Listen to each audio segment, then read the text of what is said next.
dreary November season is here and everything is wrong. Big Steve is mad at me because someone told him I said he was dealing grass out of his homestead. Everywhere I turn, I find pissed off people and smug couples and guys who want to fix me up with a village spinster who's older than I am. Yesterday I saw 3 young girls laughing at me from the window of the health food store. Imagine what they said. Look at that old guy. Today I saw a cutie I knew from one wild night at the Joyous Lake last summer, when I was looped and doing 360s on the dance floor and falling all over myself, as I remember. I say hello, and this cutie says, "Hey, I heard you got drunk in Mexico and lost your camera bag."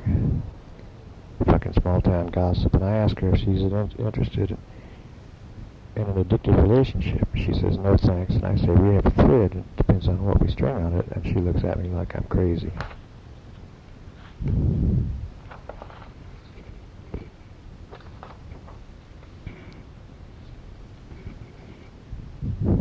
I'm still shaking as I walk in, and the Woodstockers fill with the usual motley crew of neo-hips and over-the-hill skidders in cowboy hats.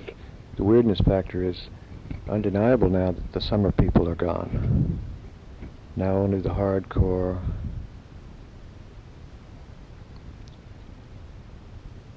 crazies are left to face the endless yuck of off-season in the rust belt of the Catskills. Now the gray, leafless landscape spells death to the spirit and frostbite to the soul. And I think 5 more months of this dreary shit flip-out time, boys.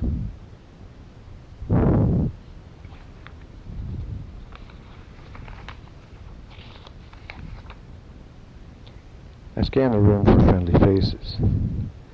And there she is, an unbelievably gorgeous wide-eyed nymphet sitting with Mighty Sparrow.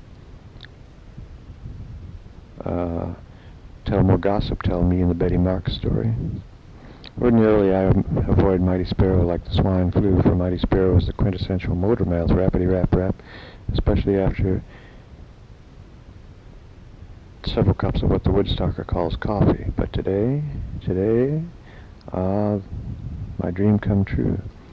Today, Mighty Sparrow is my long-lost pal, my savior. Mighty Sparrow is sitting with the girl of my dreams. I take a chair, smiling my best.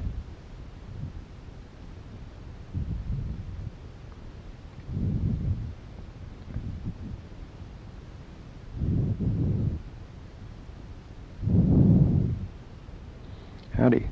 Oh, hi, Charlie. I was just telling Candy. This is Candy? This is Candy. She's staying with us for a while. Candy, Charlie.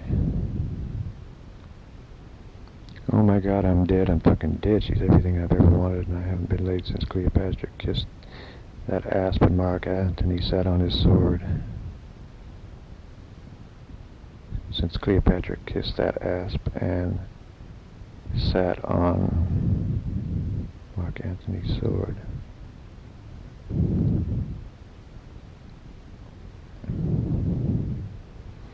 Candy is reading Variety with fierce determination. She looks up, nods hello, disappears back into her paper. Let me guess, Candy, you're an actress. Sometimes. Casting for a film or what? Oh, just digging the numbers, she smiles. I've been in the business since I was 2. My dad is Mike McCormick. Of course, Michael McCormick, the brilliant enfant terrible of Hollywood underground, meets the mainstream film. And this is his whiz-kid daughter, Candy. Oh my God. Oh my God, I'm in love. Mighty Sparrow launches into this breathless blah blah blah, recalling in painstaking detail every insignificant event in her miserable life. I nod and watch this beautiful baby face as she lights a she lights a Pall Mall, blows smoke, studies her showbiz newspaper. My head spins as I plan the attack. Mighty Swallow is rapping about some Dodge Dart she owned 10 years ago and how the owner's sister's kids were such angels except for this one kid, jabber, jabber, jabber.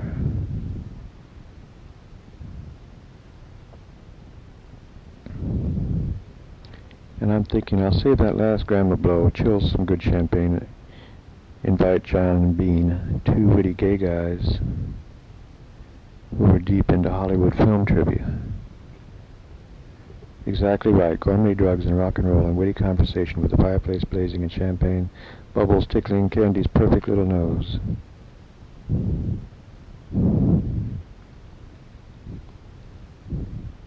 I dig her yummy ass as she dances to the bathroom. It is round and perfect and flawless, and I wish I could show the world this exquisite ass and say, see, this is what I'm talking about, boys.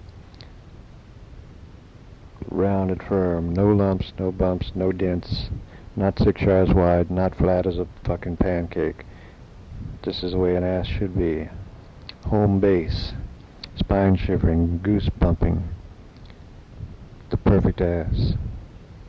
And Mighty Sparrow is explaining that Candy has come to escape New York, kick an abusive boyfriend, and a monster coke habit. There it is, of course. The crack, the key, the weakness, drugs. Oh, it figures. Pop's a mad Irish artist, and Candy, his hot little firecracker, chock full of need like me. We are two of a kind, bottom of the same gene pool, made for each other. Puncture fuse, kaboom. Chapter 20. 2 nights later, the seduction party is in full swing at my cabin. And oh, how the stage is set. The stereo is cranking out Judy Garland show tunes, clear and sweet. Somewhere over the rainbow, the fireplace is blazing, and I'm playing perfect host.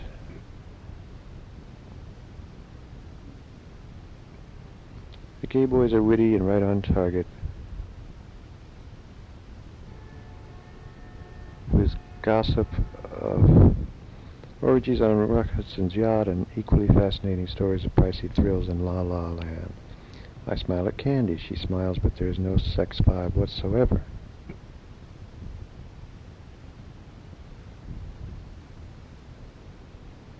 Suddenly I flash on all the times I've told Mighty Sparrow I was gay to repel her incessant advances.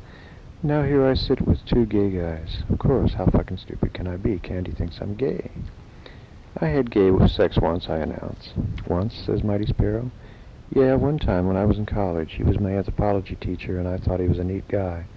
We had a home brew club. A home brew club? Yeah, Dick had the hydrometer, the big stone crock, and the bottle capper.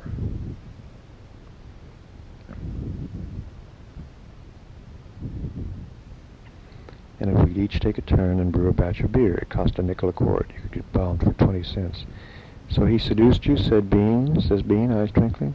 Did he ever? He also had this homegrown pot which he toasted in the oven. So after dinner one night, Dick brings out a tray of toasted pot and a pipe, and says, let's do a little field work, Charlie. And the junkie in the brain smells, my brain smells the smoke, and the next thing I know I'm friends with G.I. and says, go for it, and the next thing I know I'm friends with G.I. Joe, who sucks guys off in the Greyhound station toilet, and he digs grass too, and he has binnies and filthy postcards from Tijuana, and my junkie brain says, yes, yes, yes. So the pot tastes harsh and smells like burning leaves, and nothing happens except coughing and red eyes. So we load the pipe again, and still nothing happens except I'm getting drunk on home brew. So I say, hey, what exactly is this pot supposed to do?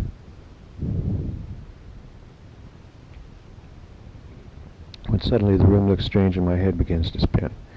So I say, I think I better lie down, and he brings more home brew.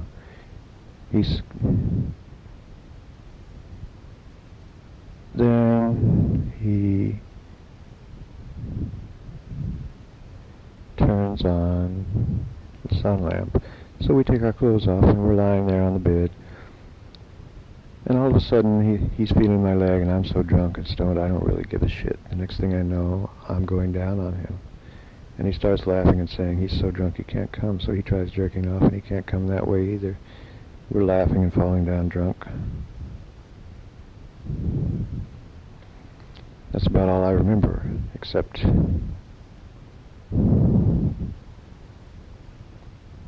waking up with a scalding hangover and a sunburn.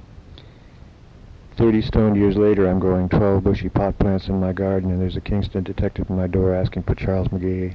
I have a major heart attack as he drills me with suspicious eyes. Says he's seeking one of my esteemed pornographer friends who's been papering Ulster County with bad checks, including several to the Woodstock post office, which makes it a federal rap, and oh yeah, he gave my name as reference. Hello, my name is Despair. And you never had gay sex again? Asks John. Nope, I smile. I like girls. I heard you went both ways, says Mighty Sparrow.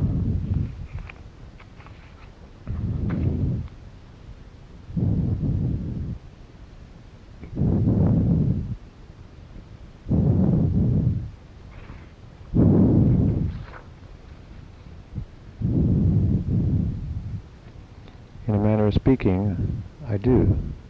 But the truth is, I like girls. Chapter 21.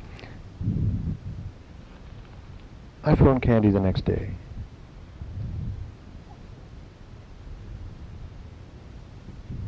She can't come to the phone right now. She's got my dick in her mouth, says some guy.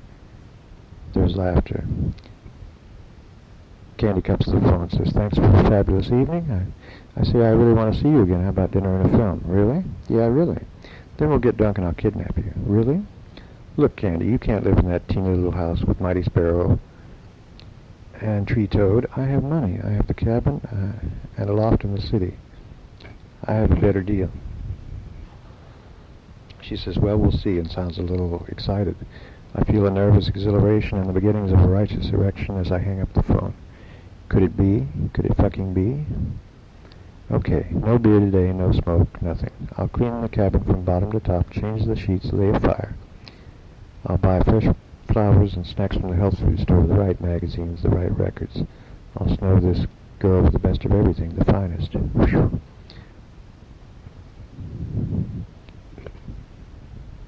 Now, one cold brew to loosen up. I pop a cold one and raise it to the heavens, a silent tribute to the gods of intoxication and the shivering anticipation of teenage. You know what?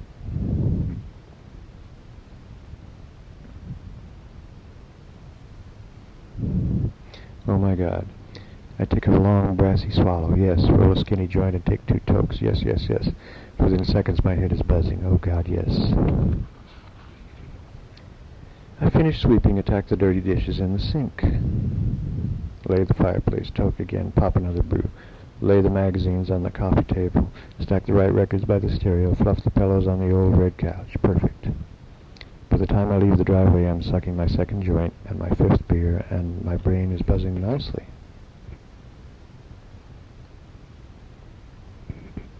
I put Screamin' Jay Hawkins on the tape deck and grin as he growls, I put a spell on you all the way to Meek, the coke brat of my dreams. 22. I am excited and nervous and giddy and high with lust and anticipation. Can this be real? Me with a drop-dead 19-year-old? Really? I park the clunker, knock, and there she is, smiling, giving my hand a little squeeze, a twinkle in her wild Irish eyes.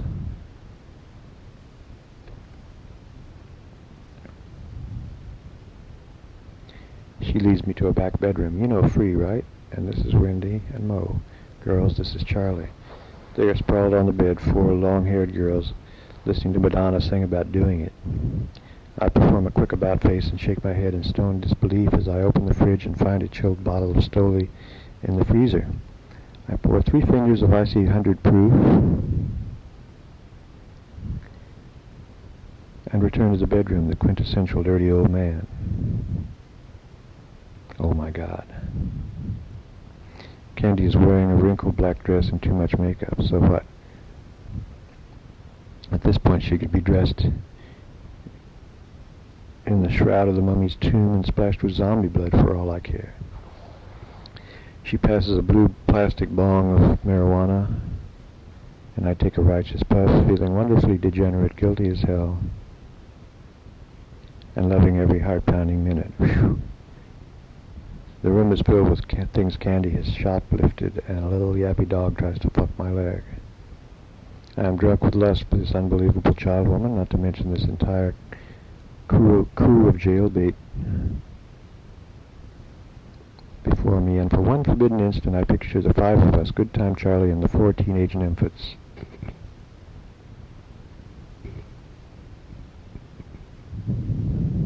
Sucking the big blue bong.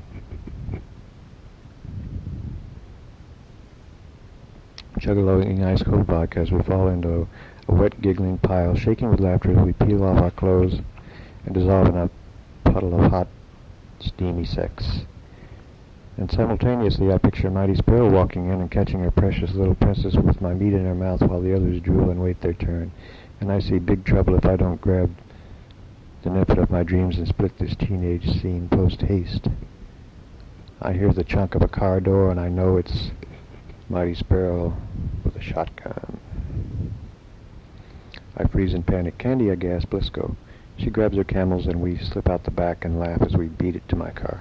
Why the rush? Asks Candy, lighting a smoke as I point the car toward Woodstock. You scared of Mighty Sparrow? She might not understand.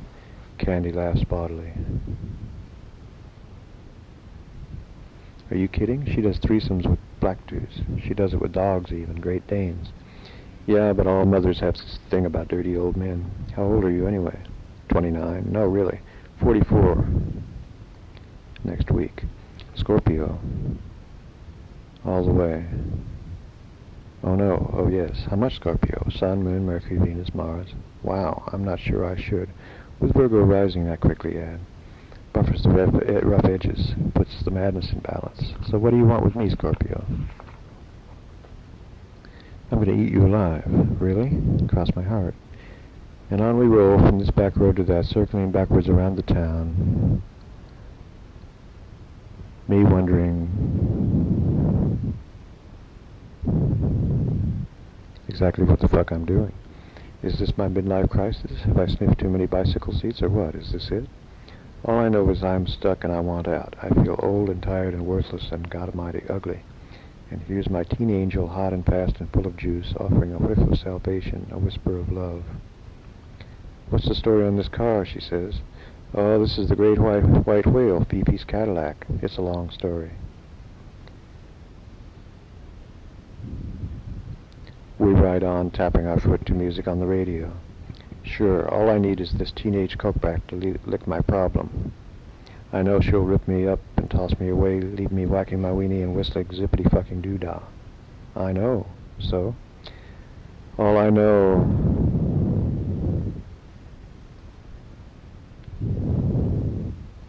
is I'm close to the heavy-duty high school fantasy of my dreams. Oh, so close to that firm round ass and those long white legs and those perky breasts and that sweet teenage honeypot. All I know is that I feel young, sexy, and desirable. All I know is that this pug-nosed Irish tart is my every wet dream. No, she's better. She's real. She's here right now with me. What's the film? She asks. David Bowie and Ziggy Stardust. All right, Scorpio, let's go for it. She is right there, and I am grinning, and it is pure and high first date intoxication. Inside the Bear Cafe, I am literally trembling as I escort my cutie pie past the horny guys at the bar, hoping someone I know is there to dig our Pops and Young stuff act. God, let me die like this.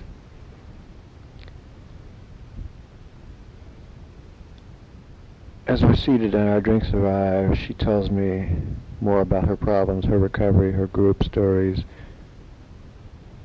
the days when she used to run 5 miles before breakfast, smoke a J, and listen to Big Pink before she started crying. We order food and she says, I don't eat anything with eyes. I laugh. What about the one-eyed worm, cutie? As our drinks arrive, she asks what I meant when I said I wanted to kidnap her. You're so beautiful, I want to take care of you. She offers no resistance, only mild surprise. Nobody ever proposed on the first date, Scorpio. Why fuck around? So, move in with me. Really? Really? Just like that? Just like that. She smiles and toys with her drink. She wants it too. And just like in the movies, she reaches to take my hand, gives me that look, and I swear it's just like the first time, and I'm turning to fucking Jell-O in my seat. I'm in love.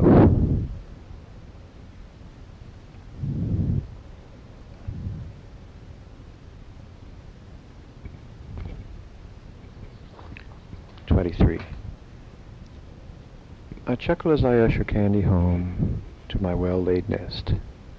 She's impressed as she checks out the autumn bouquet spilling over the oak dresser, the soft Coltrane ballads pouring from the stereo.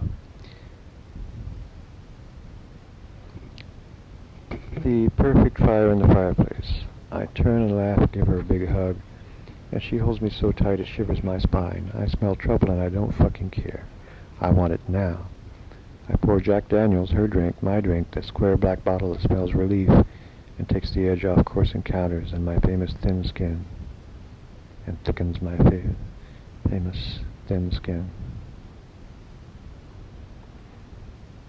She grabs me from behind as I reach for the drinks, and we toast as the touch of leg on leg sets my whole system into sexual shock. I plop her down on the old red couch. Home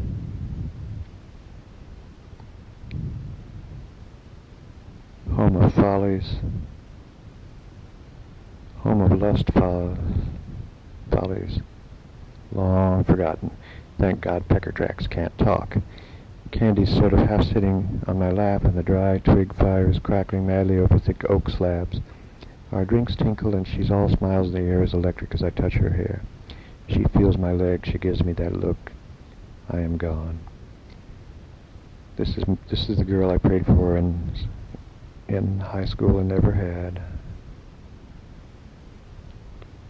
The pillow between my legs, wishing on a star and fucking my fist, and here she is.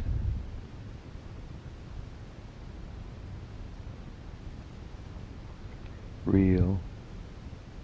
And here and now, our first date, and this is even better than my fantasy. She's unzipping my fly. Mamma mia, we haven't even kissed yet, and she's going for gold.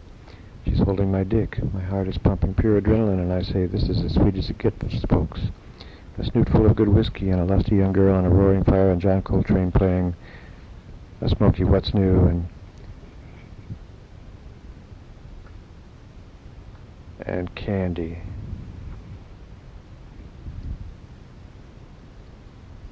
Kissing my dick.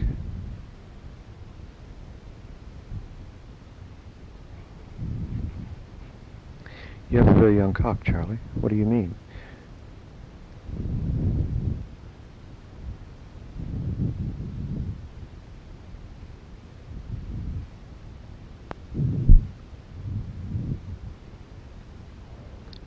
You know, most old guys are Mr. Softies, but your heart is a bone, Scorpio. Want some nice head, and then we screw? Want some nice head, and then we screw? You fucking kidding me? No, let's play Trivial Pursuit and eat cheese doodles and watch MTV. Yes, you idiot. Yes, yes, yes. I kiss her pouty mouth and suck with all the speed and passion of hungry youth. I have a young dick. I like it hard and fast, she says. Before I know it, her lips are warm around my cock and up and down the shaft, and I want to scream and hold back, but she's kissing the length of my cock and my balls.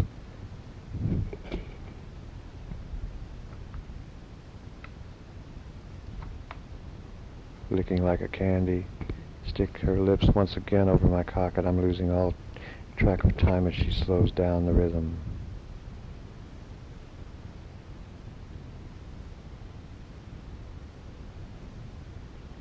She looks up. I've always liked doing this, she says. Candy pulls off her dress, cross-handed over her head, and drops it on the floor. My soul cries out as I behold her fine, pointed titties, jutting, perky, pointing straight at me, just the way I like them. If you want to know what Whiskey and Women is all about, buddy, this is it.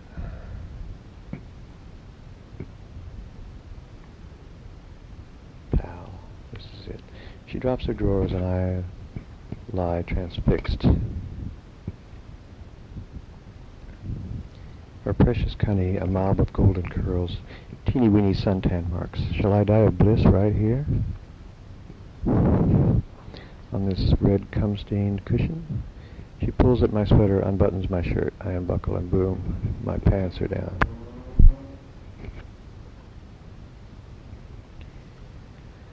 I gasp as this child as this wonder child warms my wiener with every heartfelt trick in the book. I suffer another small heart attack as she once again begins a slow, sensuous suck, and I wish to Christ I could patent this feeling because I am fucking gone.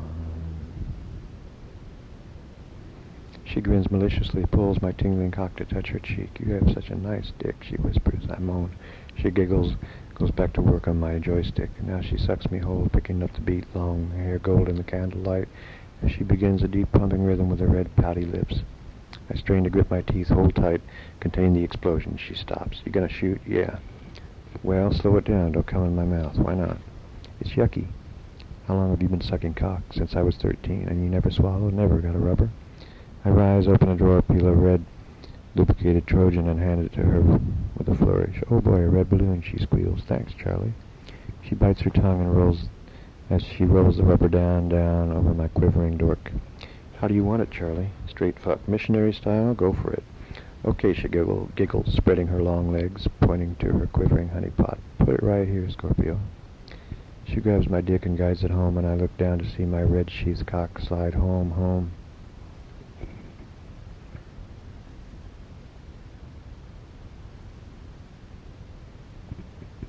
In and out of this red velvet pussy, and I want to slow down, hang around, but she slaps my ass hard and commands, "Giddy up, let's go." I give her 4 or 5 stiff in and outs, and kablooey, I am gone in a gusher of cum and sweat and the scent of pine twigs and the delicious pain as she bites my ear and the little red bow in her hair and the dancing flames, and I swear this is what I always wanted. This is it. 24.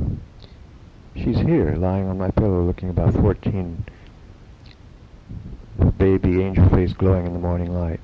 Dear God, she has unpacked her things and put away the suitcase. She's mine. Now what? Most nymphs disappear like smoke the minute I make my move. But this child is here, asleep in my bed.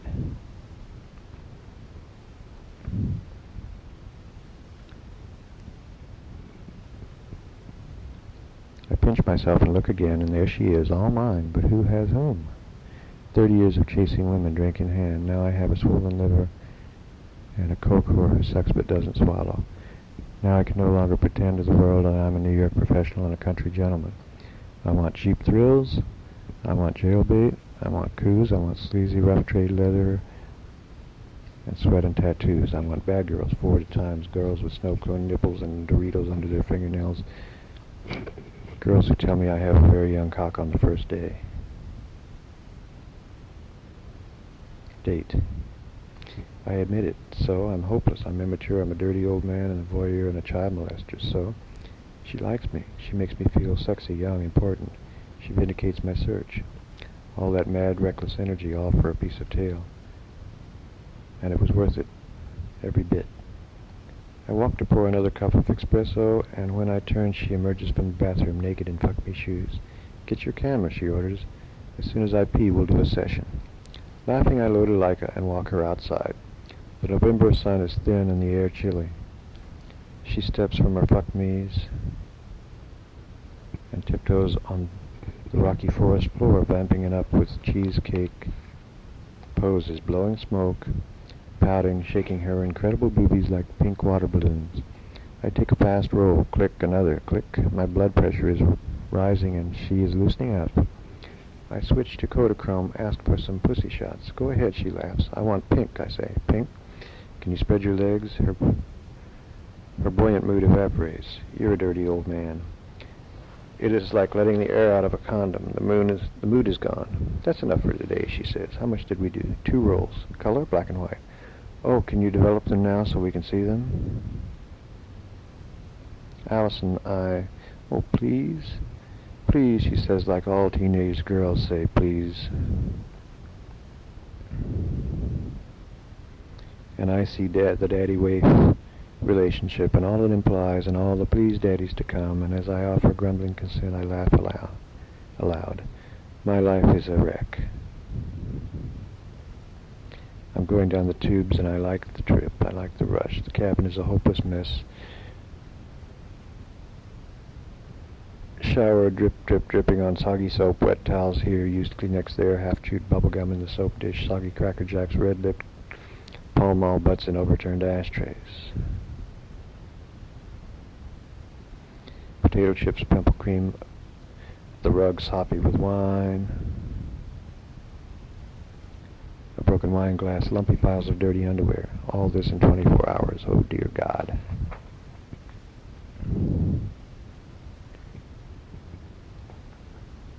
And yet when she hugs me hard, it takes my breath away. And when she hears me say, yes, I'll develop the film.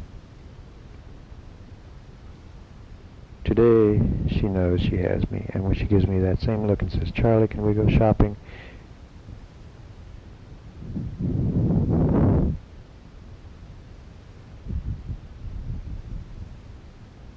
She knows she has me without even trying.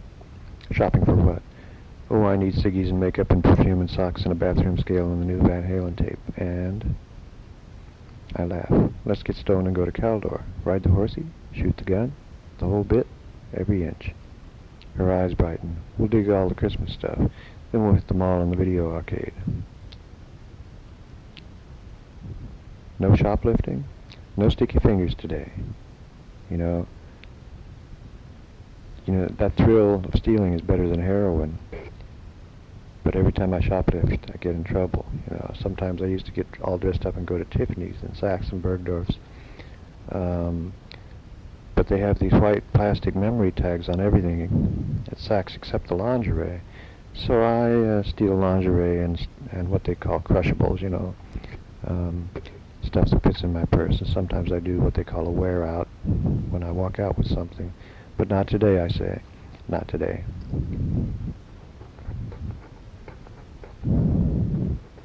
We giggle like school kids as we pile in the clunker and drive the dozen miles to Kingston, laughing as we pass a thin joint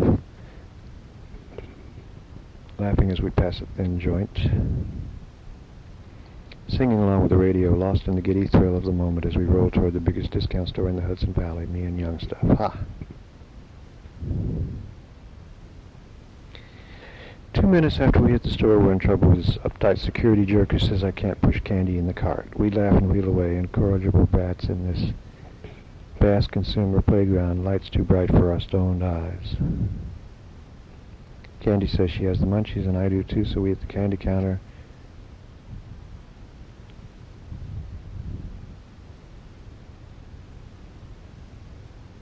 So we pig out on Malamars and the Almond Joys and Reese's Pieces. The old gal behind the counter gives us a bad eye, but I don't give a shit, for I'm feeling, fuck it, I can do anything I want and we've got a MasterCard to prove it. Mood. We hit the record and tape department, and before I know it, Candy has a dozen tapes in the car.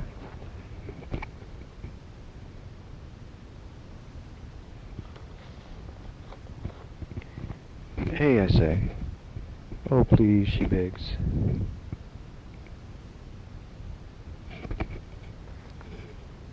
And what can I do but go with the flow? Go ahead, buy the store. What the fuck? It's all on plastic anyway.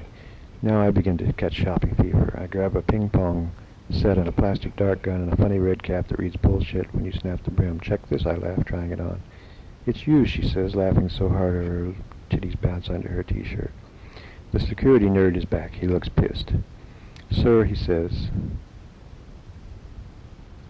I'll have to ask you two to knock it off. I flip my brim. Bullshit. He looks disgusted. Hey, I say, this is a Caldor hat. Please pay for the merchandise before you wear it, sir. What a load of crap. We break up as we wheel our loot to check out. This whole store is straight from Central Casting. The homely cashier is chewing gum with big buck teeth, mouth wide open like a cow. No spark of consciousness whatsoever.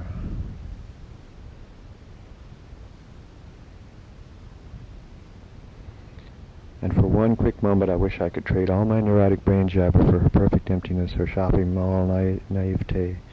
For one instant I wish I could just be her, name-tagged Betty in my fresh ironed uniform, punching those electronic keys, blissfully chewing my cud. Sure, Charlie. The bill comes to $400. My God, have I lost my senses?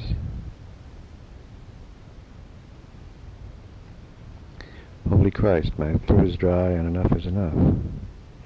I need a drink. Candy says let's go to the Bear, Woodstock's feeble attempt at a scene bar, and I say yes indeed, for the idea of wowing the regulars grabs me right between the knees. I can show off Candy to those same smug local losers who laugh at my red videos, my always walking up and down Tinker Street aloneness. I'll show them all. Me and Miss Hot Stuff will make our own porno videos from now on. And all the horny barflies can go fuck their fists. I wish old Tweety Pie were here to eyeball this yummy piece of jailbait. I wish everyone I knew was here. All those self-righteous assholes who thought I would never amount to a pork and bean fart. All those smooth-talking guys who always got the girl when I went home alone. All those same dumb fucks here to see this glimpse of heaven, my sweet little angel. Our grand entrance is more like a fizzle. The bar is empty except for Weird Walter, the town toad. Weird Walter is Woodstock Joe, king of losers, polishing that same corner bar stool night after night, crooked yellow teeth grinning that same stupid dumb fuck smile. Every time I feel lonely and desperate and know I face another horrible winter alone, I cruise the bear, and every time I see Weird Walter I cringe, for I know I'm next if I don't turn my life around. I tremble at the thought of finishing my days an ugly barfly in a jerkwater town, closing the bar, staggering home alone. But now I'm king for a day, puffing my chest, elevating my chin, showing off my gorgeous teeny bop as the waitress comes and we order beers.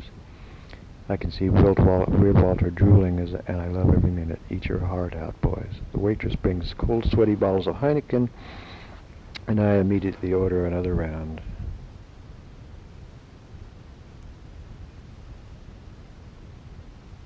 And keep them coming, más cerveza, haha. And we clink glasses and toast our shopping spree. I flip my bullshit caps and she laughs, and for a minute we're flying fast and loose.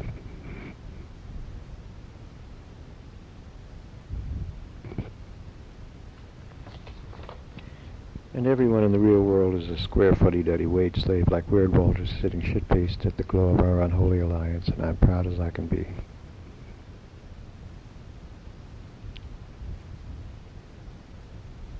She shows me what she stole at Caldor's. I used to come here a lot, she says. When I got back from Italy, I stayed with Mighty Sparrow for a month. What were you doing in Italy? Oh, hanging out, digging the scene, but I had to come home. My poor ass was sore. From what?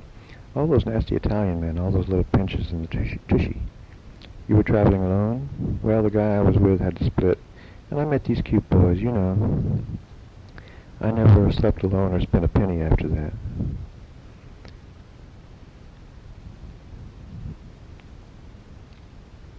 I wish I could tell her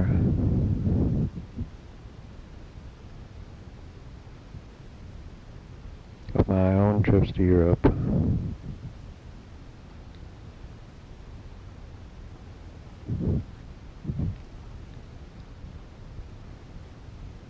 The countless evenings alone. Dinner alone. Drinking alone. Listening to everyone else laugh at the bar and walking back to my cheap hotel alone. Waking up with a hangover, with maids.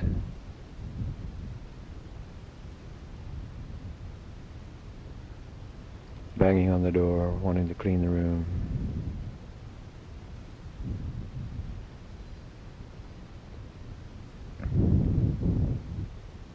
Telling me the checkout time is noon. Oh no, there's Mick Tango, the rock star. He spots candy and makes a beeline for our table. This jerk ordinarily snubs me.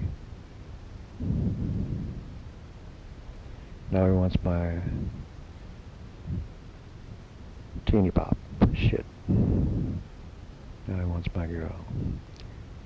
I make half-hearted introductions, and the sleazy fuck doesn't even look at me as he slides his hunky bod onto a chair, and turns on the charm.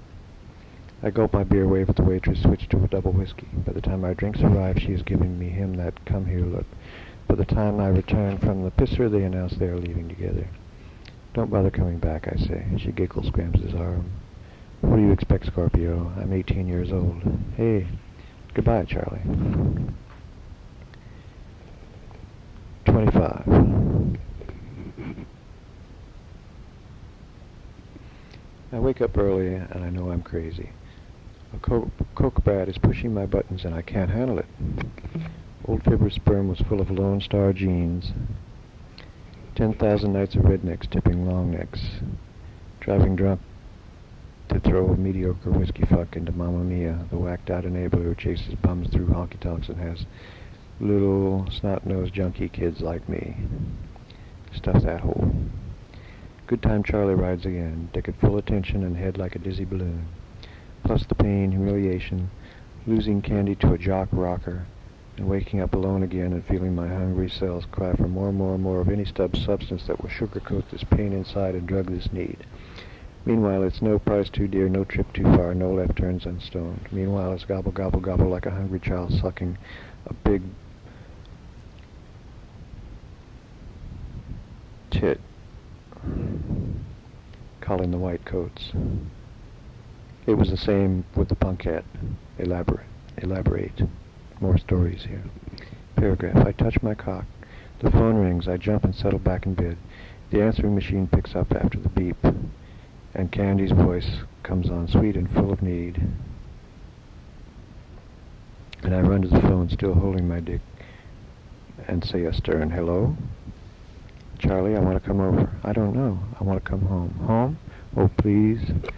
I have a hangover and my mood is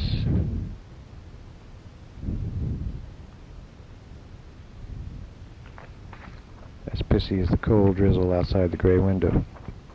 I feel absolutely humiliated and embarrassed and mad as hell, and I want her back. I listen to her say, please, Charlie, and I soften and say, okay, I'll come get you. Okay, unbelievable. Charles in charge, Charlie 69. Charles in charge 0, Charlie 69. I think of the punkette as I face the bathroom mirror and cringe at the ghoul I see.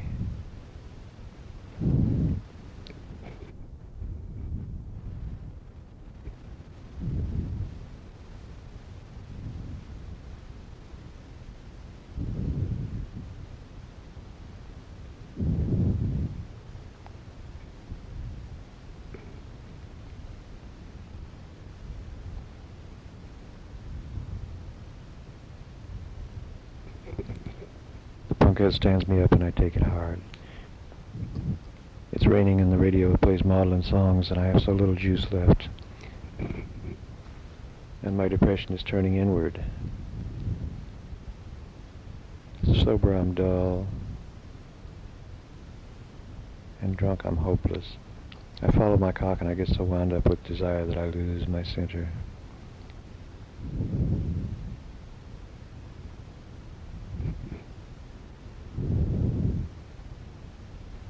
I look at myself in the mirror,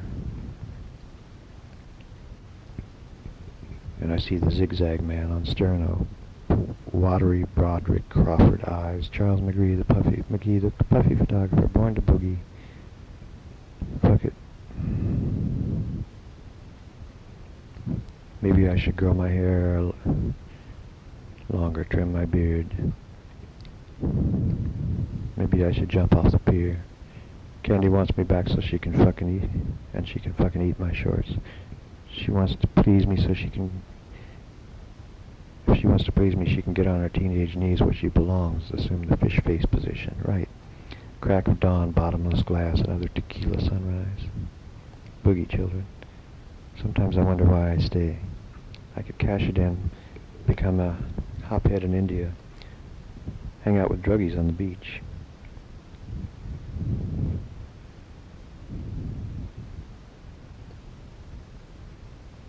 Keep my brain buzzed real fucking good. Eat runaways for breakfast. Eat runaway girls for breakfast. Buy a harem in Thailand. Puff opiated hash in Istanbul. Cut capers with a junkie jet set and wham bam stone your man my way around the user-friendly countries. Fantasies do your stuff. I piss and swallow vitamins.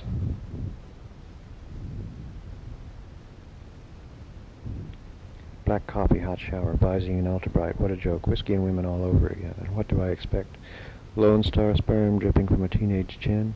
The twitch, twitch, twitch of death throw, skin on skin. The old in and out, cha-cha-cha one more time.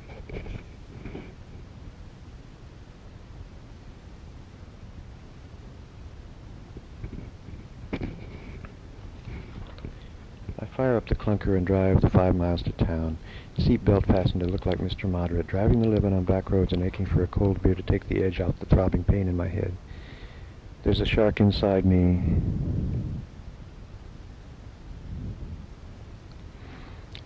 And Sharky smells fresh blood and orgasmic release and 12-year-old bourbon and teenage pussy juice. I'm measuring my life in jiggers and spurts and tacky back road escapades that leave me hungry for more before I begin. Faster cars, younger girls, older whiskey, stronger drugs, more, more, more, more, more. A gaping hole so deep inside, it comes out in some junky dive in Kathmandu, where I should be now instead of playing zoned out sofa spud in this godforsaken land of tipple and nod. Really. Quiet desperation? You must be kidding. Mellow and mild? Why would anyone possibly want to be called mellow? I'm here to go, and if Smokey cuffs me up against the wall again, so fucking what? How the hell can they handcuff a ghost?